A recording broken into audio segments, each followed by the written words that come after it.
I'm not buying that. Mate, look how hurt she is. Well, why'd I have to validate myself to you and our relationship to you, bro? Look how hurt she is, mate. She's hiding stuff deep down. I can see it in her face. Where's...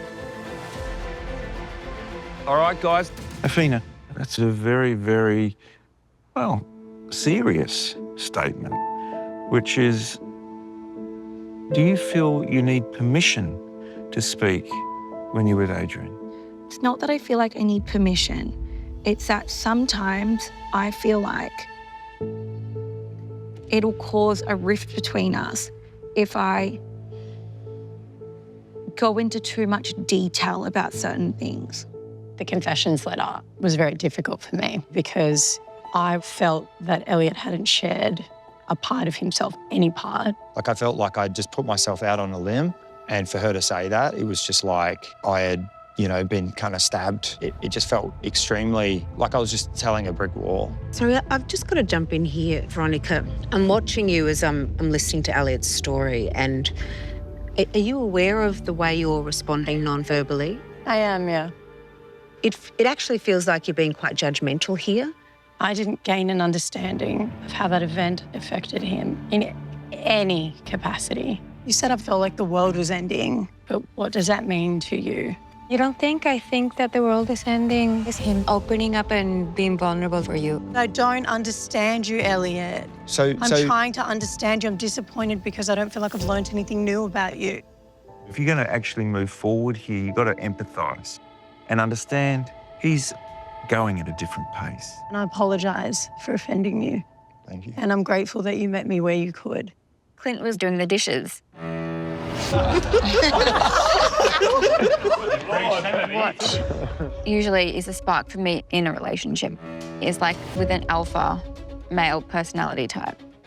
But with Clint, that alphaism, I just don't feel like it's, super there. It's okay, Clint. Come to my apartment after. I need the night off. No. Clint, do you consider yourself a masculine alpha male? I guess it's defining that. I need to Google alpha male. I think an alpha is a leader in the relationship, someone that will organize everything and like take control of everything. And like as a man, it's just something that you are or you're not. But in our house, like Clint does the washing and like I come home and my laundry is folded. Whereas I feel like in what I would consider my ideal relationship, it would be the other way around. Okay. Do you make the choice every day between having sex and going to the gym? No, is that a differential? Like, do you need to make that decision? No, that's not the right question. What's the question then? It's not going to make sense to a few people, but a lot of my mates are athletes and a lot of guys do train the same way and have the same sort of mentality and whatnot. Is that if you do have goals, you do want to perform a certain way, then sex every day is not conducive to that. In terms of like going to the gym and whatnot, I prefer to train before having sex because saving my testosterone enhances performance. It served me very well for like 15, 20 years. All I said was I don't feel like having it every single day. It's not a need of mine. It's not a desire of mine either. All of you guys go to the gym. Would you savour your testosterone for training? No, you touch my leg, I'm ready to go. Do you feel comfortable with your wife saying things like, oh, you'd rather go to the gym than your wife's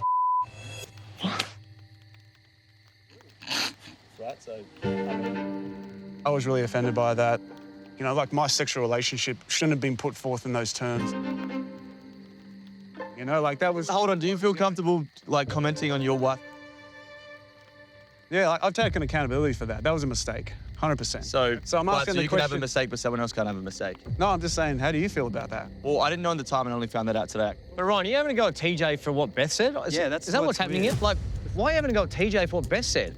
I'm not having a go, I'm just asking. Just sat down and had a go at him. Yeah, I'm just asking you man to man. If you were in my position and that was your discussion about your intimate life and then someone sat down and said that, how would you feel about that?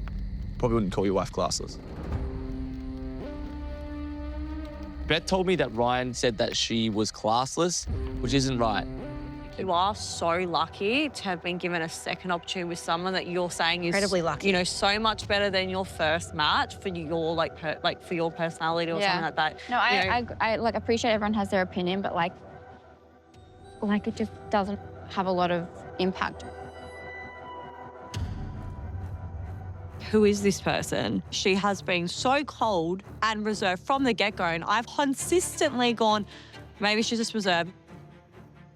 I don't need to have this conversation. I think I've realised what the issue is. I think Lauren is a... I just don't feel like I need to share it with all of you. I feel like you need to say that because we all feel like that's a real... but I don't feel like I owe you any explanation. She essentially told us our opinion didn't matter to her. She doesn't actually care. It's almost like I can feel the hatred coming off her.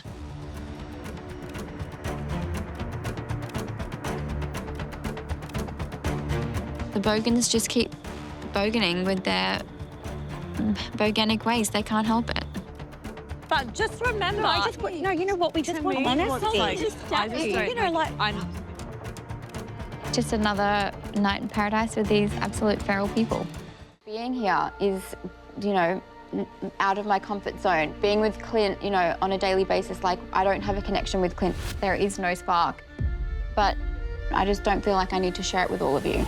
Okay, yeah, just keep being rude. I actually don't want to talk to any of you right now, so... We felt that because you haven't spoken to any of us this whole time you've been here. I've spoken to people that I have an interest in talking to, and it's not either of you. What? Are you joking? That's actually really rude. Anything else you want to say? Don't... Watch your phone. Watch your phone. Jamie, calm down. No, Karina, don't even defend her right now. I was just telling... We're all friends here. This is quite aggressive. Oh, God damn it. Are you joking? She's been so rude. I've literally tried to help this woman. I can't listen to that anymore. I don't care. I'm furious. I don't want to stay here right now. You were screaming at me, attacking me personally. I was never screaming. I never raised my voice until after you kept going with dismissive comments. Okay, Jamie. No. Don't even go there. I was never screaming at you till after. Jamie, bring it down a bit. Don't tell her to bring it down, mate. She's worked up because of the actions of your wife. How am I supposed to have a conversation with you when you're coming at me like this again? I have never raised my voice. Jamie, more listening, less talking. Clean, back it up. Don't even. Jamie, listen more than you talk.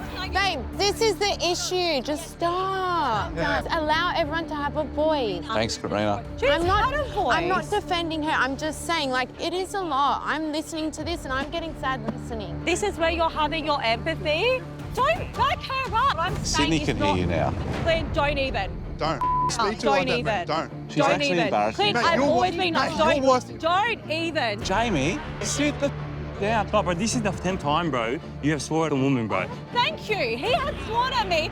He has sworn at me multiple times. I get it. I understand I'm strong. I understand I say it with my chest, but it's that only Jackie, Adrian, and my husband would chime in.